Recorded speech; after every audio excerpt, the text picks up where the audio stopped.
not address where the wine was growing, will not address the microclimate, the soil, the barrel, the clones, the yeast.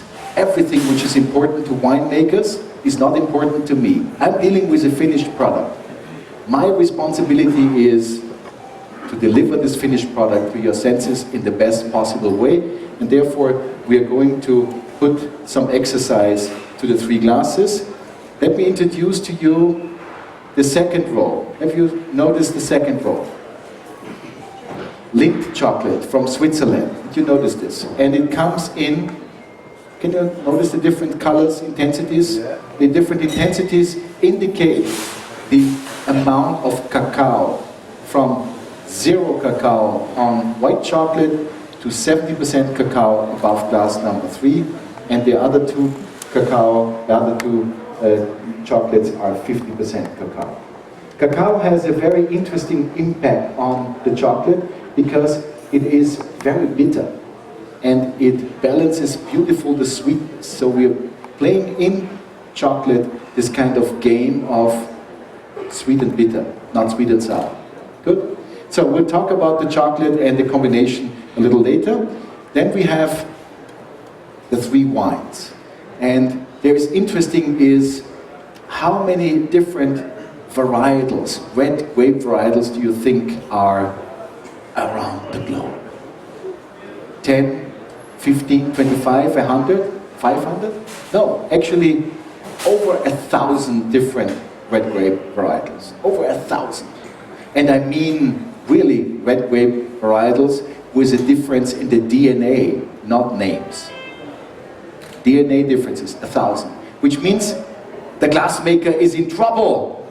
Ever considered this? The glassmaker is in trouble? I don't care if you drink only wine out of 1 glass on a daily basis. But my job actually is to create opportunities for all the varietals. And therefore, theoretically, we could make for each varietal a glass which makes no sense. So we need to start categorizing this. And how do we categorize the red grape varieties? Oh, let me just mention something which I came up with. I thought the main ingredient of red wine is the skin of the grape. Ever considered that of each red grape you can make white wine? You just don't involve the skin. You make a blanc de noir. Consider the Champagne region. 2/3 are planted in red grapes and only 5% are coming in rosé. So, yes, you can, out of every red grape, make white wine. So the skin is actually the most important part when it comes to red grapes. And now we categorize them in grape varieties with thin skins and grape varieties with thick skins. And the representative for thin skin is glass number 1. And representative for thick skins is glass number 3. However, these kind of thin and thick-skinned grapes are very far apart, so we need something in between for intermediate thickness of grapes, which is glass number 2. I believe that with this kind of philosophy, offering 3 glasses for 1,000 different varietals, and if you walk this wonderful shop and you see how many wines there are on display, how many different varietals on display, and you want to drink them only out of 1 glass, possible. You can also drink them from the bottle. So why mess with the glass? So if you mess with the glass, then do it properly. Study what glasses can do. So pick up your left hand, forward. Pick up your plastic beaker on the left hand side, perfect. And we have approximately 125 milliliters in our plastic beaker, and we are going to pour exactly 42 milliliters into the 3 glasses. We want to use all the wine, please. No wine in the plastic beaker. And to prove my point, where are my helpers? Where are my helpers? Cristiano, where's Cristiano? Yeah, I need my helper, Cristiano. I need some little more Pinot Noir here in the front row. There was not enough Pinot Noir. We need to top up a tiny bit of Pinot Noir. Good, thank you so much. And Cristiano should stay here with me because imagine I need him on the job. Just a tiny bit, just a tiny bit. So that's good. And then pour in the other one also. Good. Whoever needs, this is a different wine. This is a different wine. So in all 3 glasses, okay? All 3 glasses. This is not enough. This is not enough. Also here, not enough. Also here. What about your glass number 1, sir? Did you get some wine? Did you get? No, there's nothing in your glass. The gentleman in the 3rd row, in the middle, please. I can only see the first 3 rows, so you need to make sure that you need to have a little wine in there. Good? So, it doesn't work without wine. It's good. It's good. Don't overpour. This is good. Okay? So, thank you so much. So, if you need more Pinot Noir, please raise your hand. We'll fly onto your site and we'll pour some more Pinot Noir. Okay, so, ladies and gentlemen, thin-skinned grapes. Please look at the color. Look at the color and see that you can look through the wine. When you have this on your table mat, you can read through the wine, which means that thin-skinned grapes are known to be highly acidic, but coming without tannins, or very little tannins, which means the glass must deal with the acidity and does not care about the tannins. So, second exercise, before we're going to taste, ladies and gentlemen, please let me introduce to you the aroma of the wine. And you need to know wine comes with a primary and a secondary aroma. So what we're going to focus when we are going to smell the wine is primary aroma, fruit. Secondary aroma, spice. And third and other aromas are green components. So you always have this kind of blend of fruit, spice, and green components. So, but before we're going to smell, another little advice. Everybody, I see how you smell there. Yes, you're doing a good job. My beautiful lady here, yes, you're doing a good job. Hello, you're doing a good job, but not perfect. So, she didn't, still not comprehend that I'm talking to her. Doesn't matter. So, let me mention how to maximize your enjoyment of the aromas is you pick up your glass and rest the rim of your glass on your upper lip. You must feel the rim of your glass. Gently, very gently you rest it, then you move forward with your head, close your eyes and inhale. And inhale. Good? Inhale. So, and now keep the glass on this position and start inhaling. Let me just describe now the wine. And you will notice that the wine comes exactly with this kind of 3 flavor component. Fruit, it's kind of spicy components, and the green components, right? And you notice that this glass here elevates the fruit component, the floral component in the wine. So, let me tell you, this is how Pinot Noir smells. Pinot Noir always is very delicate, very floral, not intense. Most of the time the aromas resemble of cherries and raspberries, and the acidity, the green components and the spicy components are beautifully integrated here in this glass. And now pick up your glass number 3. Pick up your glass number 3 and swirl the glass and smell the glass. And you will notice that the quality of aromas is going to change. You will have much more green and much more spice and less fruit. So, how is this possible? Dealing with physics, ladies and gentlemen, our sense of smell is trained to measure the size of a molecule and the shape of a molecule. And size and shape trigger an imagination, and we can easily categorize aromas and say, this is pleasant, this is unpleasant, or this is dangerous when it smells like smoke or gas. And the difference is actually just a tiny bit of a molecule. And how do we deal with molecules in wine glasses? Is through evaporation.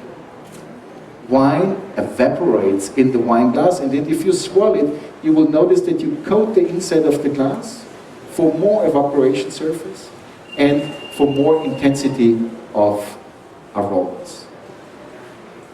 And now we're going to smell glass number 2. Pick up your glass number 2, swirl it again, and again you will notice that the quality of the aroma is changing. It's more spicy compounds, much more spicy compounds. And the reason why we are going to notice the difference in the quality of the aromas is because we only smell the headspace. Only this headspace, this part here. And each molecule floating in the glass comes with a specific weight, which means gives a perfect order of lighter, medium and heavy vapors, and when we cut into the glass, we hit this aroma, and this gives a different quality of the same wine. Everybody of you rinse this glass with water, so there is no way that the glass has a smell. It is all about the different quality elevated through the headspace in the glass. So we are ready for the first sip, and as you notice, we poured small quantities. So you need to also take small sips. Good. Not like, whoops. Don't. No, but do me a favor and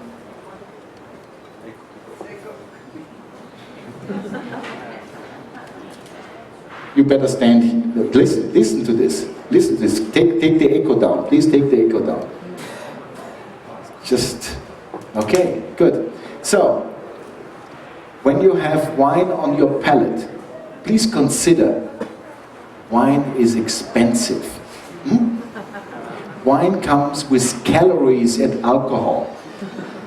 So when you commit a sin, enjoy it, which means enlarge the pleasure of the wine on your palate, chew it, slurp it, make a little noise.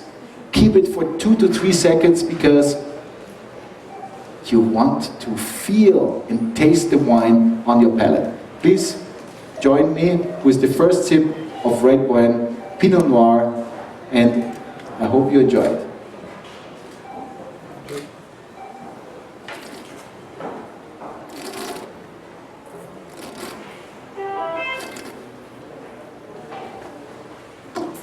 Everybody is well advised to use the red cup as a spittoon.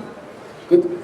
I don't know and I don't care if when you leave with your car this tasting and the police flags you down if they take your license or not. I don't care. But I tell you one thing, there's no difference between swallowing and spitting.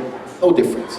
So, just in case you have something to do this evening and you want to have a clear head, save this half a bottle of wine and spit it. Good? So, everybody has now this kind of first impression of the wine on your palate. And you notice that wine feels very different than water. Why does it feel different? Because it coats your palate. Interesting. Coats your palate. It dries your palate, which means you're not able to produce enough saliva to cover the wine. I'm talking about the sense of touch, ladies and gentlemen. Touch. You feel the wine, the structure of the wine in a very different way. And now focus on flavor. Flavor is the combination between the sense of taste and the sense of smell. This is what you have in your mouth. You have no more wine, but beautiful lingering. And now pay attention to the balance. How the fruit with the acidity is in harmony. How the minerality of the wine beautifully enhances the fruit. They are perfectly in sync because it's the right glass. And now we're going to pick up the wrong choice of glass. Why is glass number 3 the wrong choice of glass? Because it's made for thick-skinned grapes. This is the reason why it's the wrong choice of glass. And now taste the difference. The wine, the same wine, the perception, how the perception changes when you enjoy your wine from glass number 3.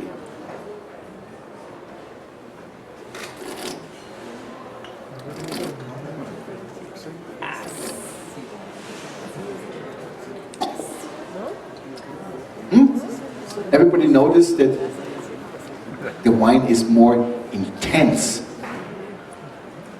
but not as balanced, because the acidity is quite marked and almost unpleasant. So if we would make a survey here in this room, how many of you enjoy Pinot Noir privately at home? Now everybody's raising his hand. Good. I hope that you discovered that there is no other varietal which is so sensitive to glasses like Pinot Noir. Because if you pick up Pinot Noir in glass number 3, it will never be to your liking, because it is too astringent, too sour, and comes without charm. Okay? But we can even further lower our appreciation of this same wine by using glass number 3. And why would glass number 3 be even lower? Because it elevates the minerality to this extent that the wine tastes salty. Do you hear me? Have you ever discovered salt in wine? Not really, right? No. Salado. It's like the Pacific hitting the wine barrel. Please try from glass number 2. Please try. Pay attention. Once you swallow the wine, once you spit the wine, how salty the wine finishes.